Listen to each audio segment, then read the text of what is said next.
At this historical juncture, let's take a moment here to ponder a fundamental question. Why must we step forward today to fortify our city with this national security law? Is it just a task handed to us because of our constitutional duty? Or is it our calling, our mission that speaks to the heart of what truly defines Hong Kong? In 2019, influenced by foreign entities, rioters took it to the streets. They caused damage. They vandalized railways. They blocked major roads. And they even stormed this ferry chamber in order to force the government to meet the demands. When the average citizens who disagreed with the rioters' demands stood up against them, those citizens were beaten up. They were burned alive. Then they were even stoned to death. People of Hong Kong lived in fear for almost 2 years.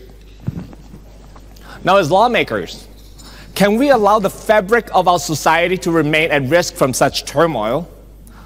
The answer is no. We cannot. And indeed, we will not let that happen again.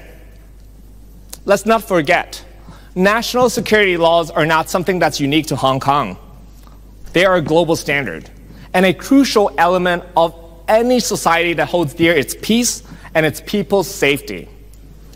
Because if people don't feel safe speaking their mind, how can we truly lay claim to the freedom soul we cherish? And without the assurance of safety, how can the virtue of democracy even begin to thrive?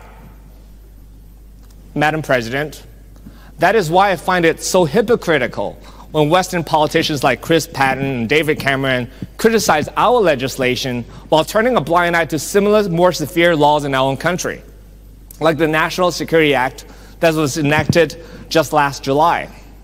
And its ally, the United States, even has more than 20 pieces of legislation that are related to national security. So why is it okay for the US and the UK to have their own security laws, but it's not okay for China and Hong Kong to have ours? Why is it that only Western countries deserve to keep the country safe, but not other nations? And to those who criticize the pace of this legislation, I say, look, in the aftermath of 9/11 in 2001, the United States enacted the Patriot Act, a law that granted unprecedented powers to law enforcement agencies within only 3 days. 3 days. And yet during that time, why didn't we see Time Magazine, Bloomberg, nor The Economist write about the legislative process being hasty? And why didn't we see Stephen Roach having any problem with the fact that the Congress passed the legislation with virtually no debate? Isn't that an obvious double standard? Madam President, as we stand on the brink of enacting the Safeguarding National Security Ordinance today, let us embrace this milestone with conviction. This law is set to complete Hong Kong's national security framework, shield our beloved city, and enable us to pour our heart and soul into what we cherish the most, our economy, the happiness of our people, and the unshakable stability that will be the envy of the world. For isn't it the dream of every person here today to witness a Hong Kong that stands resilient and filled with hope? Isn't it the dream of every person in this chamber here today that we can shape the future of our city with our own hands, drawing strength from our collective resolve?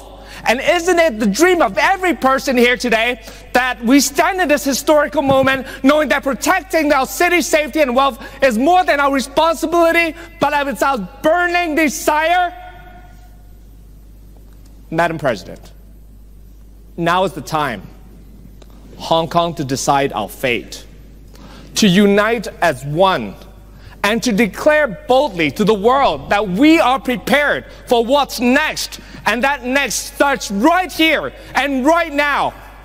With our unity and this new law, we will advance with courage. We will leap forward with determination. We will turn every obstacle into stepping stone. We will make Hong Kong reach new heights. We will build a proud legacy for generations to come.